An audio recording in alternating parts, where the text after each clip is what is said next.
Hi friends, ನಮಸ್ಕಾರ. ಎಲ್ಲರಿಗೂ ದುರ್ಗಾ ಚಾನಲ್ಗೆ ಸ್ವಾಗತ. ಪ್ರತಿದಿನ ನಾವು ಬಳಸುವಂಥ ಎಲ್ಲ ಪದಾರ್ಥಗಳಲ್ಲೂ ಒಂದು ಆಹಾರ ಪದಾರ್ಥ ತಗೋರಿ, ನೀವು ಒಂದು ಶಾಂಪೂ ತಗೋರಿ, ಒಂದು ಸೋಪು ತಗೋರಿ, ಯಾವುದನ್ನು ತೊಗೊಂಡ್ರು ಎಲ್ಲನೂ ಕೆಮಿಕಲ್ ಯುಕ್ತವಾಗಿರುವಂಥ ಒಂದು ಪದಾರ್ಥಗಳನ್ನ ನಾವು ಬಳಸ್ತಾ ಇದ್ದೀವಿ. ಅದೇ ರೀತಿ ಪೇಸ್ಟನ್ನು, ಈ ಪೇಸ್ಟ್ ಬಳಸೋದ್ರಿಂದ ಯಾವೆಲ್ಲ ರೋಗಗಳು ಬರ್ತಾವು ಮತ್ತು ಅದರೊಳಗೆ ಏನೇನೆಲ್ಲ ಕೆಮಿಕಲ್ ಐತಿ ಅಂತ ಹೇಳೋದು ನಿಮಗೆ ಕ್ಲಿಯರಾಗಿ ನಾನು ಇವತ್ತು ಹೇಳ್ತೀನಿ. ಹಂಗೆ ಅದ್ರ ಬದಲಾಗಿ ನಾವು ಮನೆಯಲ್ಲಿ ಯಾವ ರೀತಿ ನಾವು ಒಂದು ಆಯುರ್ವೇದಿಕ್ ಹಲ್ಲುಜ್ಜೋ ಪೌಡರ್ನ ಮಾಡ್ಕೊಳೋದು ಅಂತ ಹೇಳೋದು ಇವತ್ತು ನಾನು ನಿಮಗೆ ತೋರಿಸ್ಕೊಡ್ತೀನಿ. ಅದಕ್ಕೂ ಮೊದಲು ನನ್ನ ಕಣ್ಣಾರೆ ಕಂಡಿರುವಂಥ ಒಂದು ಘಟನೆ ನಾನು ಹೇಳ್ತೀನಿ. ಇವತ್ತಿನ ಕೇಳಿದರೆ ನೀವು ಬೆಳಗ್ಗೆ ಏನು ಪೇಸ್ಟನ್ನು ಹಲ್ಲುಜ್ಜೋದಕ್ಕೆ ಬಳಸ್ತೀರಾ, ಅದನ್ನು ಯಾರೂ ಬಳಸೋಕ್ಕೆ ಹೋಗೋಂಗಿಲ್ಲ. ಅಂಥ ಒಂದು ವಿಷಯನ ನಾನು ನಿಮ್ಮ ಎದುರಿಗೆ ತೊಗೊಂಡು ಬಂದಿದ್ದೀನಿ. ನಾನು ಮೊನ್ನೆ ಒಂದು ಕ್ಯಾನ್ಸರ್ ಹಾಸ್ಪಿಟ್ಲಿಗೆ ಹೋಗಿದ್ದೆ. ಕ್ಯಾನ್ಸರ್ ಹಾಸ್ಪಿಟ್ಲಿಗೆ ನಿಜ ಹೇಳ್ಬೇಕಂದ್ರೆ ನನ್ನ ಜೀವನದಲ್ಲಿ ನಾನು ಹೋಗ್ತೇನೋ ಇಲ್ಲೋ ಅಂದ್ಕೊಂಡಿದ್ದೆ. ಏನೋ ಒಂದು ಟೈಮು ಹೋಗೋ ಪರಿಸ್ಥಿತಿ ಬಂದಿದ್ದರಿಂದ ಹೋಗಿದ್ದೆ. ಅಲ್ಲಿ ಕಿಮೋ ಕೊಡ್ತಾರಲ್ಲ, ಒಬ್ಬೊಬ್ಬರಿಗೆ ಗೊತ್ತಿರ್ಬೋದು, ಇದು ಬಹಳಷ್ಟು ಜನರಿಗೆ ಗೊತ್ತಿರ್ಬೋದು. ಈ ಕ್ಯಾನ್ಸರ್ ಪೇಷಂಟ್ಗೆ ಕಿಮೋಥೆರಪಿ ಅಂತ ಹೇಳಂತ ಕೊಡ್ತಾರೆ. ಆ ಕಿಮೋಥೆರಪಿ ಒಂದು ರೂಮಿಗೆ ನಾನು ಹೋದಾಗ ಅಲ್ಲಿ ನನ್ನ ಕಣ್ಣಿಗೆ ಕಂಡಂಥದ್ದು ಒಂದು ಬರೀ 8 ವರ್ಷದ ಹುಡುಗ ನನ್ನ ಕಣ್ಣಿಗೆ ಬಿದ್ದಿದ್ದು. ನಾನು ನೋಡಿ ಬಹಳನೇ ಕೆಟ್ಟ ಅನ್ನಿಸ್ತು. ಅಂದ್ರೆ ಅವ್ರ ಅಪ್ಪ ಅಮ್ಮನೂ ಇದ್ರ ಜೊತೆಗೆ ನಾನು ತಿಳ್ಕೊಂಡಿದ್ದೆ, ನಾನೇನು ಅಂದ್ಕೊಂಡೆ ಮನಸ್ಸಿನಾಗ, ಡಾಕ್ಟರ್ಸು ಇಂಥಲ್ಲೆಲ್ಲ ಸಣ್ಣ ಮಕ್ಕಳನ್ನ ಕರ್ಕೊಂಬರ್ಬಾರ್ದು ಅಂತ ಹೇಳ್ತಾರೆ. ಇವ್ರಿಗೆ ಗೊತ್ತಾಗಂಗೆ ಎಲ್ಲ ಸಣ್ಣ ಮಕ್ಕಳನ್ನ ಹಾಸ್ಪಿಟ್ಲಿಗೆ ಕರ್ಕೊಂಬರ್ತಾರೆ ಅಂತ ನಾನು ಮನಸ್ಸಿನಲ್ಲೇ ಅಂದ್ಕೊಂಡೆ. ಅವ್ರಿಗೆ ನನಗೆ ಹೋಗಲಿಲ್ಲ ಅನ್ಕೊಂತ ನಾನು ಮುಂದೆ ಹೋದ ತಕ್ಷಣ ನಾನು ಆ ಹುಡುಗ ಅಪ್ಪನಿಗೇನೋ ಅಮ್ಮನಿಗೇನೋ ಆಗಿರ್ಬೋದು, ಬಂದಿರ್ಬೋದು ಅಂತ ನಾನು ತಿಳ್ಕೊಂಡಿದ್ದೆ. ಆದ್ರೆ ನಿಜವಾಗ್ಲೂ ಹೇಳ್ಬೇಕಂದ್ರೆ ಆ 8 ವರ್ಷದ ಹುಡುಗಗೆ ಕ್ಯಾನ್ಸರ್ ಬಂದೈತಿ. ಅದನ್ನು ಕೇಳಿ ಒಂದು ಕ್ಷಣ ನನಗೆ ಭಾಳನ ಬೇಜಾರಾಯ್ತು. ಆ ಹುಡುಗ ಅವ್ರ ಅಪ್ಪ ಅಮ್ಮ ಹೇಳ್ತಿದ್ಲು, ಒಬ್ಬನ ಮಗ ನನಗಿರೋದು, ಆಮೇಲೆ ಏನೋ ಟ್ರೀಟ್ಮೆಂಟು ಇಂಜೆಕ್ಷನ್ ಕೊಟ್ಟರು ಆಯ್ತು, ಆಮೇಲೆ ಟ್ಯಾಬ್ಲೆಟ್ ಕೊಟ್ಟರು ಆಯ್ತು, ಅದನ್ನೆಲ್ಲ ತೊಗೊತಾನ್ರಿ ಅವನು. ಅದಕ್ಕೆ ಕಿಮೋಥೆರಪಿ ಏನು ಮಾಡ್ಸೋಕೆ ಬರ್ತೀನಲ್ಲ ಅವಾಗ ಭಾಳನ ಅಳ್ತಾನ ಅವ ಬರೋಕೆ ಒಲ್ಲೆ ಅಂತ ಹೇಳಂದು, ಬೇಜಾರು ಮಾಡ್ಕೊತಾನ ಅಂತ ಹೇಳಂದು. ಕಿಮೋಥೆರಪಿ ತೊಗೊಳಕ್ಕೆ ಕುಂತವ್ರಿಗೇನ ಅದ್ರದ್ದು ಏನು ನೋವು ಸಂಕಟ ಅನ್ನೋದು ಗೊತ್ತಿರುತ್ತೆ. ಅಷ್ಟೊಂದು ಒಂದು ನಮ್ಮ ದೇಹದ ಮೇಲೆ ಪರಿಣಾಮವನ್ನು ಬೀರುವಂಥ ಒಂದು ಕಿಮೋಥೆರಪಿ ಅದಾಗಿರ್ತೈತಿ. ಬಹಳ ತ್ರಾಸಾಗುತ್ತೆ ಫ್ರೆಂಡ್ಸ್. ನಾನು ನೋಡಿದ್ದೀನಲ್ಲ, ಯಾರಿಗೂ ಆ ನೋವು ಬರಬಾರ್ದು. ಆ ಹುಡುಗನ ನೋಡಿದಾಗ ನನಗೊಂಥರ ಕೆಟ್ಟ ಅನ್ನಿಸ್ತು. ಅಲ್ಲಿ ಸಿಸ್ಟರ್ಸು, ಆಮೇಲೆ ಒಬ್ಬ ಡಾಕ್ಟ್ರನ್ನು ನಾನು ಅಲ್ಲಿ ಮಾತಾಡಿಸಿದೆ. ಈ ಹಾಸ್ಪಿಟ್ಲಿಗೆ ಬಂದ ಮೇಲೆ ನನಗೆ ಗೊತ್ತಾಗಿರೋದು ಇಷ್ಟೊಂದು ಕ್ಯಾನ್ಸರ್ ಪೇಷಂಟ್ ಅದಾರ ಅಂತೇಳಂದು. ನಾವು ಹೊರಗೇನ ಅಡ್ಡಾಡ್ತಿರ್ತೀವಿ, ಅದ್ರ ಬಗ್ಗೆ ನಮಗೆ ಗೊತ್ತಿರೋಂಗಿಲ್ಲ. ಅಲ್ಲಿ ಹೋಗಿ ನೋಡಿದಾಗ ಗೊತ್ತಾಗುತ್ತೆ ಒಂದು ಕ್ಯಾನ್ಸರ್ ಆಸ್ಪತ್ರೆಯಲ್ಲಿ ಇಷ್ಟೊಂದು ಕ್ಯಾನ್ಸರ್ ಪೇಷಂಟ್ ಅದಾರ ಅಂತ ಹೇಳಂದು. ನಾನು ನಿಜವಾಗ್ಲೂ ಒಂಥರ ದಿಗ್ಭ್ರಮೆ ಅಂತಾರಲ್ಲ, ಆ ರೀತಿ ಅದು ನನಗೆ ಭಾಳ ವಿಚಿತ್ರ ಆತಪ್ಪ. ಇಷ್ಟೊಂದು ಪೇಷಂಟ್ಗಳಿದಾರ. ಬರೀ ನಾವು ಇಲ್ಲಿ ಒಂದು ಹಾಸ್ಪಿಟ್ಲಿಗೆ ಹೋದಲ್ಲೇ ನಮ್ಗೆ ಇಷ್ಟೊಂದು ಜನ ಕಾಣ್ತಾರೆ. ಇನ್ನು ಬೇರೆ ದೊಡ್ಡ ಹಾಸ್ಪಿಟ್ಲಿಗೆಲ್ಲ ಹೋದಲ್ಲಿ ಅಲ್ಲಿ ಎಷ್ಟು ಜನ ಇರ್ಬೋದು ಅಂತ ಹೇಳಿ ನಾನು ಅಂದ್ಕೊಂಡೆ. ಹಂಗಲ್ಲಿ ಒಬ್ಬ ಸಿಸ್ಟರ್ ಹೇಳಿದರು, 2030 ಅನ್ನೋದ್ರೊಳಗನ ಪ್ರತಿಯೊಂದು ಮನೆಯಲ್ಲಿ ಒಬ್ಬೊಬ್ಬ ಕ್ಯಾನ್ಸರ್ ಪೇಷಂಟ್ ಇರ್ತಾರ ಅಂತ ಹೇಳಂದು. ಒಂದು ಕ್ಷಣ ನನಗೆ ಮೈ ಜುಮ್ಮಂದೋತು. ಅಪ್ಪ ದೇವರೇ ಪರಮಾತ್ಮ, ಯಾರಿಗೂ ಈ ಒಂದು ಕ್ಯಾನ್ಸರ್ ಅನ್ನೋದೈತಿ ಬರಬಾರ್ದಪ್ಪ. ಬಂದವ್ರಿಗೆ ಅದನ್ನು ಆಗಿಬಿಟ್ಟಿರ್ತೈತಿ. ಅದನ್ನು ಟ್ರೀಟ್ಮೆಂಟ್ ತೊಗೊಂಡು ಚೆನ್ನಾಗಿ, ಈಗ ಬೇಕಾದಷ್ಟು ಟ್ರೀಟ್ಮೆಂಟ್ ಅದಾವು, ಇಲ್ಲ ಅನ್ನಂಗಿಲ್ಲ. ಆದ್ರೆ ಅದಕ್ಕೂ ಮೊದಲು ನಾವು ಆರೋಗ್ಯವನ್ನು ನಾವು ಗಟ್ಟಿ ಇಟ್ಕೊಳೋದಕ್ಕೆ ಈಗಿನ್ನೂ ನಮಗೆಲ್ಲ ಗೊತ್ತಾಗ್ತಿರ್ಲಿಲ್ಲ. ಈಗೆಲ್ಲ ನಮಗೆ ಗೊತ್ತಾಗಕ್ಕುಂತೈತಿ. ನಾವು ಯಾಕೆ ಜಾಣರಾಗಬಾರ್ದು? ಈಗ ನಮಗೆಲ್ಲ ಗೊತ್ತಾಗಕ್ಕುಂತೈತಿ. ಗೊತ್ತಾಗಿದ್ದಕ್ಕೋಸ್ಕರ ನಾವು ಇದನ್ನು ಬಳಸಿದ್ರಿಂದ ಹಿಂಗಾಗುತ್ತೆ, ಇದನ್ನು ಬಳಸಿದ್ರೆ ಇಷ್ಟು ದಿನ ನಮಗೆ ಅದು ಗೊತ್ತಿದ್ದು ನಾವು ಏನು ಮಾಡ್ತಿದ್ವಿ, ಇರಲಿ ಬಿಡು ಏನಾಗಂಗಿಲ್ಲ ಅಂತ ಹೇಳಂದ್ರೆ ನಾವು ಬೇಜವಾಬ್ದಾರಿ ಮಾಡ್ಕೊತ ಬಂದ್ವಿ. ಆದ್ರೆ ಬಹಳಷ್ಟು ನಾನು ಫೋನಲ್ಲೆಲ್ಲ ನೋಡ್ತಿರ್ತೀನಿ, ಬಹಳಷ್ಟು ಜನರನ್ನ ನೋಡಿದ್ದೀನಿ ನಾನು. ಈ ಕ್ಯಾನ್ಸರ್ ಪೇಷಂಟ್ ಆಗಿರೋದನ್ನು ಎಷ್ಟೆಷ್ಟು ದೊಡ್ಡ ವ್ಯಕ್ತಿಗಳು ನಮ್ಮ ಕಣ್ಣು ಮುಂದೆನೇ ಹೋದ್ರೆ ಭಾಳನೇ ಬೇಜಾರು ಅನ್ನಿಸ್ತೈತಿ ನೆನೆಸ್ಕೊಂಡ್ರೆ. ಅವ್ರಿಗೆ ಬೇಕಾದಷ್ಟು ದುಡ್ಡು ಇದ್ದವರು ಸಹಿತನೂ ಈ ಒಂದು ಕ್ಯಾನ್ಸರಿಂದ ಒಬ್ಬರು ಹೊರಗೆ ಬರೋಕ್ಕೆ ಆಗದೇನೆ ಇರ್ತಾರೆ. ಒಬ್ಬರಿಗೆ ಬೇಕಾದಷ್ಟು ಜನ ಆರಾಮಾಗಿ ಮತ್ತು ತಮ್ಮ ಜೀವನ ಶೈಲಿಯಲ್ಲಿ ತಾವು ಮುಂದೆ ಹೋಗ್ತಾ ಇದ್ದಾರೆ. ಎಲ್ಲರೂ ಈ ಒಂದು ಪೇಷಂಟ್ ಏನು ಈ ಒಂದು ಕ್ಯಾನ್ಸರಿಂದ ಬಂದಿರ್ತಿತ್ತು ಎಲ್ಲರೂ ಗುಣಮುಖರಾಗಿ ಹೊರಗೆ ಬರಲಪ್ಪ ಅಂತ ಹೇಳಿದ್ರೆ ನಾನು ದೇವ್ರ ಹತ್ರ ಕೇಳ್ಕೊತೀನಿ. ಮೊದಲಿಗೆ ನಾವು ತಿಕ್ತಿದ್ವಿ ಹಲ್ಲ, ನಾವು ಎದರಿಂದ ತಿಕ್ತಿದ್ವಿ, ಇಡ್ಲಿಯಿಂದ ತಿಕ್ತಿದ್ವಿ ನಾವು. ನನಗಿನ್ನೂ ನೆನಪೈತಿ. ಅದೇ ರೀತಿಯಾಗಿರುವಂಥ ಒಂದಷ್ಟು ಸಾಮಗ್ರಿನ, ಇನ್ನೂ ಒಳ್ಳೊಳ್ಳೆ ಸಾಮಗ್ರಿನ ನಾನು ಹಾಕಿ ಇವತ್ತು ಒಂದು ಪೇಸ್ಟನ್ನು ಮಾಡೋದನ್ನು ನಾನು ತೋರಿಸ್ಕೊಡ್ತೀನಿ. ಪ್ರತಿದಿನ ಇವತ್ತಿಗೆ ಸ್ಟಾಪ್ ಮಾಡಿಬಿಡಿ ಫ್ರೆಂಡ್ಸ್. ಎಲ್ಲರೂ ಇವತ್ತಿಗೆ ಈ ಪೇಸ್ಟ್ ಅನ್ನೋದೇನೈತಿ, ಅದರೊಳಗೆ ಏನೇನೆಲ್ಲ ಕೆಮಿಕಲ್ ಐತಿ, ಅದು ಏನೇನೆಲ್ಲ ನಮ್ಗೆ ರೋಗ ತರ್ತೈತಿ ಅಂತ ಅಂದು ನಾನು ಅದು ಯಾವುದರಿಂದ ಬರ್ತೈತಿ ಅಂತ ಹೇಳಂದು ನಾನು ಹಂಗೆ ಒಂದು ಸ್ವಲ್ಪ ಮಾತಿ ಹೇಳಿದೆ. ಅಲ್ಲಿ ಯಾವುದರಿಂದ ಬರಬಹುದು ಅಂತ ಹೇಳಂದು ಬಹಳಷ್ಟು ಅದಾವ ಫ್ರೆಂಡ್ಸ್. ಅದ್ರ ಹೇಳೋದು ಒಂದಲ್ಲ ಎರಡಲ್ಲ. ಆದರೆ ನಾವು ಬೆಳಗ್ಗೆ ಎದ್ದ ತಕ್ಷಣ ನಾವೇನು ಹಲ್ಲುಜ್ಜಿತೀವಲ್ಲ, ಅಲ್ಲಿಂದನೇ ನಮ್ಮ ರೋಗವನ್ನು ನಾವು ತೊಗೊಳಕ್ಕೆ ಸ್ಟಾರ್ಟ್ ಮಾಡ್ತೀವಿ. ಈ ಒಂದು ಫ್ರಿಜ್ಜಲ್ಲಿ ನಾವು ಆಹಾರ ಇಡ್ತೀವಿ. ಈಗ ತರಕಾರಿ ಮತ್ತು ಕಾಳು ಇಟ್ಟರೆ ಏನೂ ಪ್ರಾಬ್ಲಮ್ ಇರೋಂಗಿಲ್ಲ. ಆದರೆ ನಾವು ಏನು ಮಾಡ್ತೀವಿ, ಅಡುಗೆ ಮಾಡ್ತೀವಿ, ಅದರೊಳಗೆ 2-3 ದಿನ ಇಟ್ಟು ಅದನ್ನ ತೊಗೊಂಡು ಮತ್ತು ಬಿಸಿ ಮಾಡ್ಕೊಳೋದು ತಿನ್ನೋದು, ಅದರಿಂದ ಸಹಿತ ನಮ್ಗೆ ಕ್ಯಾನ್ಸರ್ ಬರೋ ಚಾನ್ಸಸ್ ಐತಿ ಅಂತ ಹೇಳೋದು. ಆಮೇಲೆ ಈ ಹೊರಗಿನ ಪದಾರ್ಥಗಳನ್ನ, ಈಗೇನು ಮಸಾಲೆ ಪೌಡ್ರು ಅಂಥವೆಲ್ಲನೆಲ್ಲನೂ ತೊಗೊಂಡು ಬಂದು ನಾವು ಯೂಸ್ ಮಾಡೋಕೆ ಹೋಗ್ತೀವಿ. ಆದರೆ ಎಷ್ಟು ಪ್ಯೂರಾಗಿ ಅವ್ರು ಹಾಕಿ ಅವ್ನು ಮಾಡಿರ್ತಾರೆ ಅಂತ ಹೇಳಿದ್ರೆ ನಮಗೆ ಗೊತ್ತಿರಂಗಿಲ್ಲ. ನಿಜ ಹೇಳ್ಬೇಕಂದ್ರೆ ಅಲ್ಲಿ ಕ್ಯಾನ್ಸರ್ ಹಾಸ್ಪಿಟ್ಲಿಗೆ ನಾನು ಹೋದಾಗ ಕುಡಿಯೋವಂಥವ್ರು, ಆಮೇಲೆ ಸಿಗರೇಟ್ ಸೇದೋರು, ಬೀಡಿ ಸೇದೋರು ಇಂಥವ್ರೆಲ್ಲನೂ ಈ ಅವರು ಚಟಗಳ ದಾಸರಾಗಿರ್ತಾರೆ. ಹಾಗಾಗಿ ಅವ್ರಿಗೆ ಬಂದ್ರೆ ಒಂದು ಲೆಕ್ಕ. ಆದ್ರೆ ಅಲ್ಲಿ ಒಬ್ಬೊಬ್ರು ನಾನು ಕೇಳಿದ್ರೆ ಒಬ್ಬರು ಏನೋ ಚಟ ಮಾಡಲಿದ್ದಂಥವ್ರು, ಒಂದು ಅಡಿಕೆ ಹೋಳು ಹಾಕ್ಲಿದ್ದಂಥವ್ರು ಸಹಿತನೂ ಅಲ್ಲಿ ಪೇಷಂಟ್ ಆಗಿದ್ದಾರೆ. ಆಮೇಲೆ ಹೆಣ್ಮಕ್ಳು ಒಂದು 90% ಗಂಡ್ಮಕ್ಳಿದ್ರೆ 50% ಹೆಣ್ಮಕ್ಳು ಅದಾರಲ್ಲಿ. ಎಲ್ಲರೂ ಬ್ರೆಸ್ಟ್ ಕ್ಯಾನ್ಸರು, ಗರ್ಭಕೋಶದ ಕ್ಯಾನ್ಸರ್ ಇದ್ದಂಥವ್ರು ಅಲ್ಲಿರೋದು. ಆಮೇಲೆ ಅವ್ರೇನು, ನಾವು ದೊಡ್ಡವರು ಏನೋ ಒಂದು ಕಿಮೋ ಹಾಕಿದ್ರು ನಾವು ತಡ್ಕೊತೀವಿ, ಏನಾದರೂ ತಡ್ಕೊತೀವಿ. ಆದರೆ ಈ ಸಣ್ಣ ಮಕ್ಕಳು ಅದಾರಲ್ಲ, ಅವರು ಒಂದು ಸರ್ತಿ ಹೋದಾಗ 8 ವರ್ಷದ ಹುಡುಗ, ಇನ್ನೊಂದು ಸರ್ತಿ ಹೋದಾಗ SLC ಓದುವಂಥ ಹುಡುಗ, ಅಂದರೆ ಒಂದು 12 ವರ್ಷದ ಹುಡುಗ, ಇಷ್ಟಿಷ್ಟು ಚಿಕ್ಕ ಮಕ್ಕಳಿಗೆಲ್ಲ ಕ್ಯಾನ್ಸರ್ ಬರಾಕೊಂತೈತಿ ಅಂತ ಅಂದ್ರೆ ನಮ್ಮ ಆಹಾರ ಪದ್ಧತಿಯನ್ನು ನಾವು ಬದಲು ಮಾಡ್ಕೊಳ್ಳೋಣ. ಆಮೇಲೆ ಈ ಕೆಮಿಕಲ್ ಇರುವಂಥ ಒಂದು ಪದಾರ್ಥಗಳನ್ನ ಏನದ ಅವನ್ನೆಲ್ಲ ಒಂದು ಸ್ವಲ್ಪ ಕಡಿಮೆ ಮಾಡ್ಕೊಂಡು ಹೋಗೋಣ. ಫ್ರಿಜ್ಜಲ್ಲೇ ನಾವು ಏನು ಇಡ್ತೀವಿ, ಅಡುಗೆ ಮಾಡಿ ಇಡ್ತೀವಿ, ಅದನ್ನು ಒಂದು ಸ್ವಲ್ಪ ಕಡಿಮೆ ಮಾಡೋಣ. ನಾವು ಬೇಕಂದಾಗ ಸ್ವಲ್ಪನೇ ನಾವು ಮಾಡಿಕೊಂಡು ನಾವು ತಿನ್ಬೋದು. ಆದರೆ ನಾವು 3-4 ದಿನ ಹಿಟ್ಟು ಕಲಿಸಿಡ್ತೀವಿ ಅದರೊಳಗೆ. ಆಮೇಲೆ ಏನು ಸಾಂಬಾರು ಮಾಡಿರ್ತೀವಿ, ಅದನ್ನು ಫ್ರಿಜ್ನಾಗ ಇಡ್ತೀವಿ. ಅದನ್ನು ನಾವು ಫ್ರಿಜ್ಜಲ್ಲಿ ಇಟ್ಟಾಗ ಅದನ್ನು ಹೊರಗೆ ತೆಗೆದಾಗ ನಾವು ರೂಮ್ ಟೆಂಪ್ರೇಚರಿಗೆ ಬರೋ ಮಟ್ಟನೂ ಅದನ್ನ ಇಟ್ಟು ನಂತರ ಬಿಸಿ ಮಾಡ್ಬೇಕಂತ.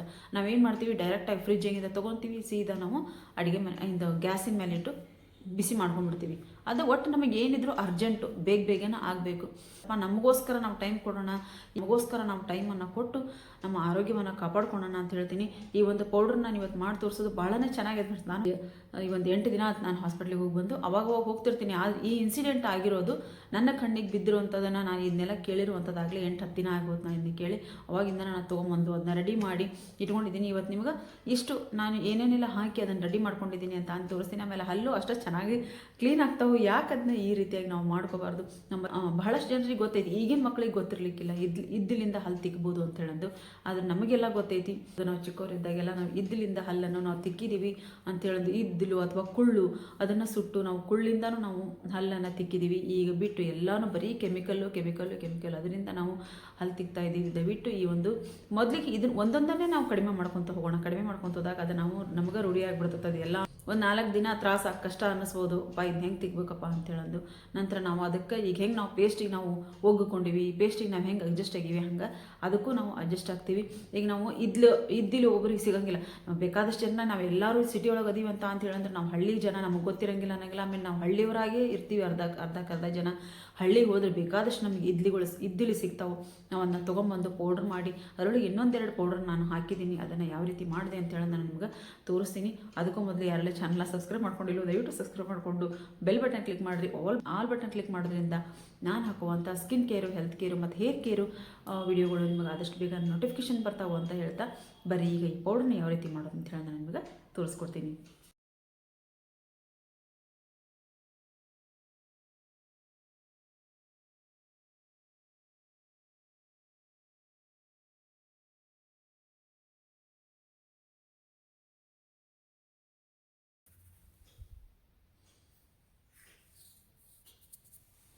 ಇಲ್ಲಿ ನೋಡ್ರಿ, ನಾನು ಇದ್ಲನ್ನು ಪೌಡ್ರ್ ಮಾಡಿ ಇಟ್ಕೊಂಡಿದ್ದೀನಿ. ಅದನ್ನು ವಿಡಿಯೋ ನಾನು ನಿಮಗೆ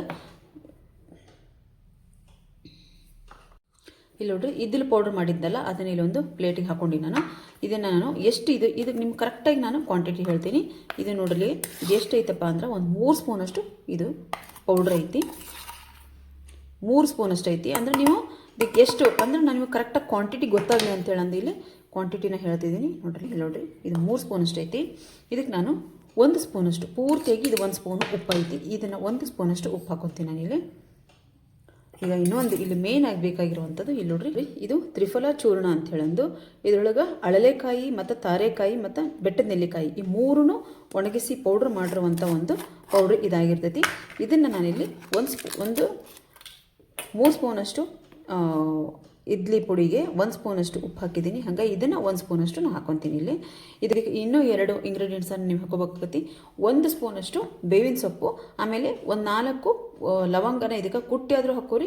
ಇಲ್ಲಾಂದರೆ ಇದು ಅಷ್ಟು ನಾವು ಮಿಕ್ಸಿಗೆ ಹಾಕಿ ಚೆನ್ನಾಗಿ ಮಿಕ್ಸ್ ಮಾಡಿಬಿಟ್ರೆ ಪೂರ್ತಿಯಾಗಿ ಇದು ಮಿಕ್ಸ್ ಆಗಿಬಿಡ್ತೈತಿ.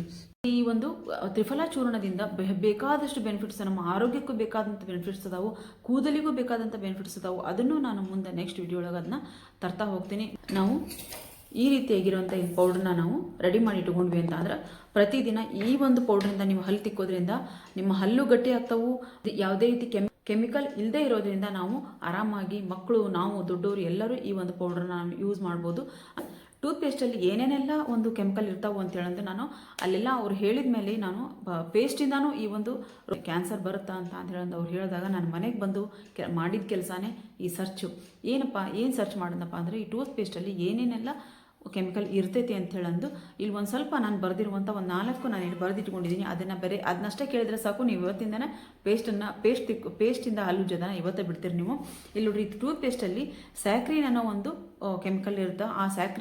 ಈ ಸ್ಯಾಕ್ರಿನು ಇದು ಎದಕ್ಕೆ ಹಾಕ್ತಾರಪ್ಪ ಅಂತಂದ್ರೆ ನಮಗೆ ಪೇಸ್ಟಲ್ಲಿ ಸ್ವೀಟ್ ಬರೋದಕ್ಕೆ ನಮ್ಗೆ ಸ್ಯಾಕ್ರಿನನ್ನು ಹಾಕ್ತಾರೆ. ಈ ಸ್ಯಾಕ್ರಿನ್ ಇರೋದ್ರಿಂದ ಮಕ್ಕಳು ಏನು ಮಾಡ್ತಾರೆ, ಸ್ವೀಟ್ ಇರೋದ್ರಿಂದ ಅರ್ಧಕ್ಕರ್ಧ ಹಲ್ಲನ್ನು ಎಷ್ಟು ಉಜ್ಜುತ್ತಾವೋ ಎಷ್ಟಿಲ್ಲೋ ಗೊತ್ತಿಲ್ಲ, ಮಕ್ಕಳು ಅದನ್ನು ನುಂಗೋದೇ ಜಾಸ್ತಿ ಆಗಿರ್ತೈತಿ. ಈ ರೀತಿಯಾಗಿ ಪೇಸ್ಟ್ ನುಂಗಿದಾಗ ಏನು ಪರಿಣಾಮ ಬೀರ್ಬೋದು ಮಕ್ಕಳ ದೇಹದ ಮೇಲೆ ಅಂತೇಳಂದು ಸ್ವಲ್ಪ ನಾವು ಯೋಚನೆ ಮಾಡ್ಬೇಕಾಗತ್ತಿಲ್ಲ. ಆಮೇಲೆ ನಾವು ದೊಡ್ಡವರು ಸಹಿತನೂ ಈ ಹಲ್ಲನ್ನು ತಿಕ್ಕಿದಾಗ ಸ್ವಲ್ಪ ನಮ್ಮ ದೇಹಕ್ಕೆ ಅದು ಹೋಗೇ ಹೋಗುತ್ತೆ. ಅಂತ ನಾವು ಎಷ್ಟು ನಾವು ಬಾಯಿಗೆ ನೀರು ಹಾಕಿ ಮುಕ್ಕಳಿಸಿ ನಾವು ಬಾಯಿನ ಕ್ಲೀನಾಗಿ ತೊಳ್ಕೊತೀವಿ ಅಂತ ಅಂದರೂ ಚೂರು ನಮ್ಮ ಹೊಟ್ಟೆ ಒಳಗೆ ಅದು ಸೇರ್ಕೊಂಡಿರ್ತೈತಿ. ಇನ್ನೊಂದು ಸೋಡಿಯಂ ಲಾರೆಲ್ ಸಲ್ಫೇಟ್ ಅಂತ ಹೇಳಂದು ಇದರೊಳಗೆ ಇರೋದು. ಇದು ಈ ನೊರೆ ಬರೋದಕ್ಕೋಸ್ಕರ ಇದನ್ನು ಬಳಸ್ತಾರಂತ. ಇದನ್ನು ಯಾವುದಕ್ಕೆ ಹಾಕ್ತಾರಪ್ಪ ಅಂದ್ರೆ ಸೋಪು ಮತ್ತು ಸೋಪ್ ಪೌಡ್ರ್ ಮಾಡೋದಕ್ಕೋಸ್ಕರ ಇದನ್ನು ಬಳಸ್ತಾರಂತಂದ್ರೆ ನೊರೆ ಬರೋದಕ್ಕೋಸ್ಕರ ಇದನ್ನು ನಾವು ಸೋಪು ಪೌಡ್ರಿಗೆ ಹಾಕುವಂಥದ್ದನ್ನು ನಾವು ತೊಗೊಂಡು ಬಾಯಲ್ಲಿ ನಾವು ಇದನ್ನ ಹಾಕಿ ನಾವು ಹಲ್ಲು ತಿಕ್ತೀವಿ ಅಂತ ಅಂದ್ರೆ ನಮಗೆ ಇದೆಲ್ಲ ಗೊತ್ತಿದ್ದು ನಾವು ತಪ್ಪನ್ನು ಮಾಡೋದು ಬೇಡ ಅಂತ ಹೇಳಂದು ನಾನಿಲ್ಲಿ ಹೇಳ್ತೀನಿ. ಆಮೇಲೆ ನಮ್ಮ ಬ್ರೈನನ್ನು ಡ್ಯಾಮೇಜ್ ಮಾಡ್ತಂತ ಈ ಒಂದು ನೊರೆ ಬರುವಂಥ ಪದಾರ್ಥದಿಂದ ನಮ್ಮ ಬ್ರೈನ್ ಕೂಡ ಡ್ಯಾಮೇಜ್ ಆಗುತ್ತೆ ಅಂತ ಹೇಳ್ತಾರೆ. ಆಮೇಲೆ ಇನ್ನೊಂದೇನಪ್ಪ, ಟ್ಯಾಕ್ಲೋಸ್ಯಾನ್ ಅಂತ ಹೇಳಂದು ಇನ್ನೊಂದು ಪದಾರ್ಥ ಇದರೊಳಗಿರೋದು. ಇದು ಬ್ಯಾಕ್ಟೀರಿಯಾನ ಸಾಯಿಸೋದಕ್ಕಿರೋದಂತ. ಏನಪ್ಪ, ಬ್ಯಾಕ್ಟೀರಿಯಾ ಸತ್ರ ಒಳ್ಳೇದಲ್ಲ ಅಂತ ಹೇಳಂದು ಎಲ್ಲರೂ ಯೋಚನೆ ಮಾಡ್ಬೋದು. ಆದರೆ ನಮ್ಮ ಬಾಯಿ ಒಳಗೆ ಒಳ್ಳೆ ಬ್ಯಾಕ್ಟೀರಿಯಾನು ಇರ್ತಾವೆ, ಕೆಟ್ಟ ಬ್ಯಾಕ್ಟೀರಿಯಾನು ಇರ್ತಾವೆ. ಅದ್ರ ಕೆಟ್ಟ ಬ್ಯಾಕ್ಟೀರಿಯನ್ ಅಷ್ಟೇ ಅದು ಹೊಡೆದೋಡ್ಸಂಗಿಲ್ಲ. ಇದ್ರೊಳಗೆ ಒಳ್ಳೆ ಬ್ಯಾಕ್ಟೀರಿಯಾನು ಸಹಿತ ಇದು ಕಿಲ್ ಮಾಡುತ್ತೆ. ಅದು ಪ್ರೊಫಾಲಿನ್ ಗ್ಲೈಕಾಲ್ ಅಂತ ಹೇಳಂದು ಇನ್ನೂ ಒಂದು ಕೆಮಿಕಲ್ ಇದರೊಳಗೆ ಏನು ಕೆಲಸ ಮಾಡ್ತದಪ್ಪ ಅಂತ ಅಂದ್ರೆ ಪೇಸ್ಟನ್ನು ಸಾಫ್ಟ್ ಮಾಡೋದಕ್ಕೆ ಈ ಕೆಮಿಕಲನ್ನು ಇದ್ರಾಗ ಬಳಸ್ತಾರಂತ. ಇದು ನಮ್ಮ ಲಿವರು ಮತ್ತು ನರಗಳನ್ನು ಮತ್ತು ಹಾರ್ಟ್ಗೆ ಇದು ಸಮಸ್ಯೆಯನ್ನು ಉಂಟು ಮಾಡ್ತೈತಿ ಅಂತ ಹೇಳಂದು ಹೇಳ್ಬೋದು. ಮತ್ತು ಇಲ್ಲೊಂದು ಏನಪ್ಪ ಅಂದ್ರೆ ಫ್ಲೋರೈಡನ್ನು ಈ ಟೂತ್ಪೇಸ್ಟಲ್ಲಿ ಬಳಸ್ತಾರೆ. ಫ್ಲೋರೈಡಿಂದ ನಮ್ಗೆ ಕ್ಯಾವಿಟಿ ಕಡಿಮೆ ಆಗುತ್ತೆ. ಕ್ಯಾವಿಟಿನ ಹೋಗ್ಲಾಡ್ಸೋದಕ್ಕೋಸ್ಕರ ಈ ಫ್ಲೋರೈಡಿನ ಬಳಸ್ತಾರೆ. ಆದ್ರೆ ಕ್ಯಾವಿಟಿ ಎಷ್ಟು ಕಡಿಮೆ ಆಗುತ್ತೋ ಗೊತ್ತಿಲ್ಲ. ಆದರೆ ನಮಗೆ ಈ ಒಂದು ಕೆಮಿಕಲ್ಲು ಕ್ಯಾನ್ಸರನ್ನು ತಂದು ಒಡ್ಡೋದ್ರಲ್ಲಿ ಎರಡು ಮಾತಿಲ್ಲ ಅಂತ ಹೇಳೋದಿಲ್ಲ ನಾನು ಹೇಳ್ತೀನಿ. ಇನ್ನೂ ಒಂದು ಏನಪ್ಪ ಅಂತಂದ್ರೆ ಪ್ಯಾರಾಬಿನ್ನು ಇನ್ನೂ ಬಹಳಷ್ಟು ಅದ ಫ್ರೆಂಡ್ಸ್. ನಾನು ಇದ್ರೊಳಗೆ ಮೇನ್ ಆಗಿರುವಂಥವು ಅಷ್ಟೇ ನಾನು ಇದ್ರೊಳಗೆ ತೊಗೊಂಡಿರೋದು. ಇದು ಪ್ಯಾರಾಬಿನ್ ಏನಪ್ಪ ಅಂತ ಅಂದ್ರೆ ಪ್ಯಾರಾಬಿನ್ ಏನು ಮಾಡ್ತಪ್ಪ ಅಂತ ಅಂದ್ರೆ ಪ್ಯಾರಾಬಿನ್ನನ್ನು ಸಹಿತ ಇದರೊಳಗೆ ಬಳಸ್ತಾರೆ. ಪ್ಯಾರಾಬಿನ್ ಯಾವುದಕ್ಕೆ ಹಾಕ್ತಾರಪ್ಪ ಅಂತಂದ್ರೆ ಇದು ಪ್ರಿಸರ್ವೇಟಿವ್ಗೋಸ್ಕರ ಬಳಸ್ತಾರೆ. ಇದರಿಂದ ಬ್ರೆಸ್ಟ್ ಕ್ಯಾನ್ಸರ್ ಬರುತ್ತಾ ಅಂತ ಹೇಳಂದು ಸಾಬೀತಾಗೈತಿ. ಇಷ್ಟೆಲ್ಲ ಇವೆಲ್ಲ ನಮ್ಮ ಗುಣಗಳು ನಮಗೆ ಗೊತ್ತಿ ಇದ್ದ ಮೇಲೂ ನಾವು ಇದನ್ನ ಬಳಸೋದು ಭಾಳ ತಪ್ಪಾಗುತ್ತೆ. ಅದಕ್ಕೋಸ್ಕರ ಇವತ್ತಿನಿಂದ ಈ ಒಂದು ಇದ್ದಿಲು ಪುಡಿಯಿಂದ ಈ ಒಂದು ತ್ರಿಫಲ ಚೂರ್ಣ, ಇದ್ದಿಲು ಪುಡಿ, ಉಪ್ಪು, ಬೇವಿನ ಸೊಪ್ಪು ಮತ್ತು ಈ ಒಂದು ಲವಂಗನ ಹಾಕಿರುವಂಥ ಒಂದು ಮಿಶ್ರಣದಿಂದ ನಾವು ಹಲ್ಲನ್ನು ತಿಕ್ಕೋದ್ರಿಂದ ನಮ್ಮ ಹಲ್ಲು ಗಟ್ಟಿನೂ ಆಗ್ತಾವು. ಆಮೇಲೆ ನಮ್ಮ ಆರೋಗ್ಯನೂ ಚೆನ್ನಾಗಿರ್ತೈತಿ. ಮಕ್ಕಳು ಹಲ್ಲನ್ನು ಎಷ್ಟು ಸ್ವೀಟ್ ಇರೋದ್ರಿಂದ, ಪೇಸ್ಟಲ್ಲಿ ಸ್ವೀಟ್ ಇರೋದ್ರಿಂದ ಮಕ್ಕಳು ಎಷ್ಟು ಹಲ್ಲು ತಿಕ್ತಾರೋ ಎಷ್ಟು ಬಿಡ್ತಾರೋ ಗೊತ್ತಿಲ್ಲ, ಅದು ನುಂಗೋದೇ ಜಾಸ್ತಿ ಆಗಿರ್ತೈತೆ ಮಕ್ಕಳಿಗೆ. ನಾವು ಸಹಿತ ಬಾಯನ್ನು ಮುಕ್ಕಳಿಸಿ ಎಷ್ಟು ಸರ್ತಿ ನಾವು ಉಗುಳಿದ್ರೂ ಸಹಿತ ನಮ್ಮ ಹೊಟ್ಟೆಯಲ್ಲಿ ಸ್ವಲ್ಪ ಪೇಸ್ಟ್ ಸೇರ್ಕೊಂಡತ್ತೆ. ಅದಕ್ಕೋಸ್ಕರ ಇವತ್ತಿನಿಂದನೇ ಪೇಸ್ಟಿಂದ ಹಲ್ಲು ಉಜ್ಜೋದನ್ನು ಬಿಡ್ರಿ. ಒಂದು ಆಯುರ್ವೇದಿಕ್ ಒಂದು ಪೌಡ್ರ್ಗಳನ್ನ ಬಳಸಿ ನಾವು ಹಲ್ಲನ್ನು ತಿಕ್ಕಬೇಕು ಅಂತ ಹೇಳಂದು ನಾನು ಇಲ್ಲಿ ಹೇಳ್ತೀನಿ. ಅದಕ್ಕೋಸ್ಕರ ನಿಮ್ಗೆ ಇದ್ದಿಲು ನಮ್ಗೆ ಸಿಗೋದೇ ಇಲ್ಲಪ್ಪ, ಅದ್ರ ಬದಲಾಗಿ ನಾವು ಏನನ್ನ ಮಾಡಬೇಕು ಅಂತ ಹೇಳಂದು ಹೇಳೋದಾದ್ರೆ ಅದಕ್ಕೂ ಸಹಿತ ನಾನು ಒಂದು ಪೌಡ್ರನ್ನ ತೊಗೊಂಡು ಬರ್ತೀನಿ. ನಿಜವಾಗ್ಲೂ ಅದಕ್ಕೂ ನಾನು ಪ್ರಿಪೇರ್ ಆಗಿದ್ದೀನಿ. ಇವತ್ತಿಗೆ ಇಷ್ಟು ಸಾಕು. ಇವತ್ತು ಪೂರ್ತಿ ಭಾಳ ಲಾಂಗ್ ಆಗುತ್ತೆ ವಿಡಿಯೋ ಅಂತ ಹೇಳಂದು ಇಷ್ಟನ್ನೇ ನಾನು ಹೇಳ್ಕೊಟ್ಟಿದ್ದೀನಿ. ನೆಕ್ಸ್ಟ್ ವಿಡಿಯೋಗಳಲ್ಲಿ ನಿಮಗೆ ಬೇಕು ಅಂತ ಅಂದ್ರೆ ನಮಗೆ ಇದ್ಲಿ ಸಿಗೋದೇ ಇಲ್ಲ, ಅದ್ರ ಬದಲಾಗಿ ಬೇರೆ ಪೌಡ್ರನ್ನ ನಮಗೆ ಮಾಡಿ ತೋರಿಸ್ರಿ ಅಂತ ಅಂದ್ರೆ ಅದನ್ನು ಸಹಿತ ನಾನು ನಿಮ್ಗೆ ಮಾಡಿ ತೋರಿಸ್ತೀನಿ ಅಂತ ಹೇಳ್ತೀನಿ.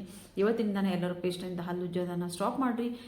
ಈ ರೀತಿಯಾಗಿರುವಂಥ ಒಂದು ಆಯುರ್ವೇದಿಕ್ ಪೌಡ್ರ್ಗಳನ್ನ ಬಳಸಿ ಹಲ್ಲನ್ನು ಉಜ್ಜಿರಿ. ನಿಮ್ಮ ಹಲ್ಲನ್ನು ನೀವು ಗಟ್ಟಿಯಾಗಿಟ್ಕೋರಿ ಮತ್ತು ನಿಮ್ಮ ಆರೋಗ್ಯವನ್ನು ನೀವು ಗಟ್ಟಿಯಾಗಿಟ್ಕೋರಿ. ನಮ್ಮ ಒಂದು ಮಕ್ಕಳ ಸುರಕ್ಷತೆ ನಮ್ಮ ಕೈಯಲ್ಲಿರ್ತೈತಿ. ಅದಕ್ಕೋಸ್ಕರ ಇವತ್ತಿನಿಂದ ನಾವು ಜಾಣರಾಗಿ ನಮ್ಮ ಮಕ್ಕಳಿಗೆ ಇವತ್ತಿನಿಂದಾನೇ ಇದರ ಅಭ್ಯಾಸ ಮಾಡಿಸೋಣ ಅಂತ ಹೇಳ್ತಾ ಈ ವಿಡಿಯೋನ ಇಲ್ಲಿಗೆ ಎಂಡ್ ಮಾಡ್ತಿದ್ದೀನಿ. ವಿಡಿಯೋ ಎಲ್ಲರಿಗೂ ಇಷ್ಟ ಆಗಿದೆ ಅಂತ ತಿಳ್ಕೊಂಡಿದ್ದೀನಿ. ಇಷ್ಟ ಆದರೆ ದಯವಿಟ್ಟು ಒಂದು ಲೈಕ್ ಮಾಡಿರಿ, ಶೇರ್ ಮಾಡಿರಿ, ಕಮೆಂಟ್ ಬಾಕ್ಸಲ್ಲಿ ಕಮೆಂಟ್ ಹಾಕೋದನ್ನು ಮರಿಬೇಡಿ ಫ್ರೆಂಡ್ಸ್. ಮತ್ತೆ ಮುಂದೆ ಒಂದು ಒಳ್ಳೆ ವಿಡಿಯೋದೊಂದಿಗೆ ನಾನು ಬರ್ತೀನಿ. ಅಲ್ಲಿವರೆಗೂ ಬಾಯ್ ಫ್ರೆಂಡ್ಸ್, ಬಾಯ್.